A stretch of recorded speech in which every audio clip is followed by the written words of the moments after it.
কোথাও ঝড়ে ভেঙে পড়ল গাছ, কোথাও তুমুল বৃষ্টি। কলকাতা সহ দক্ষিণবঙ্গ জুড়ে তুমুল ঝড় বৃষ্টি।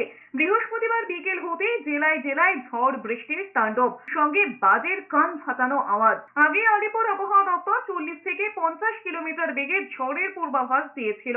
সেই মতো কলকাতা সহ বাঁকুড়া, ঝাড়গ্রাম, উত্তর চব্বিশ পরগনা, হাওড়া, হুগলি, নদিয়া, বর্ধমান সহ রাজ্যের একাধিক জায়গায় ঝড় বৃষ্টির প্রভাব মিলেছে।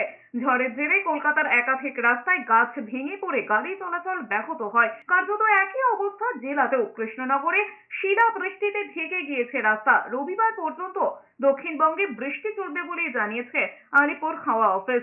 শুক্রবার ও গাঙ্গেয় পশ্চিমবঙ্গের জেলাগুলোয় 40 থেকে 50 কিলোমিটার বেগে ঝোড়ো হাওয়া চলবে।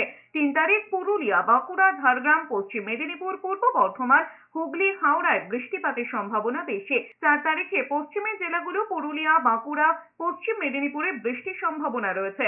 বৃষ্টি চলবে উত্তরের জেলাগুলোতেও। উত্তরবঙ্গে দার্জিলিং, কালিম্পং, জলপাইগুড়িতেও ঝড় বৃষ্টি চলবে। পশ্চিমবঙ্গের সব জেলাগুলোতেই বৃষ্টি হওয়ার সম্ভাবনা আছে, হালকা মাঝারি বা হালকা, আর তার সাথে থান্ডারস্টর্ম, লাইটনিং, ঝোড়ো হাওয়া থাকার সম্ভাবনা আছে।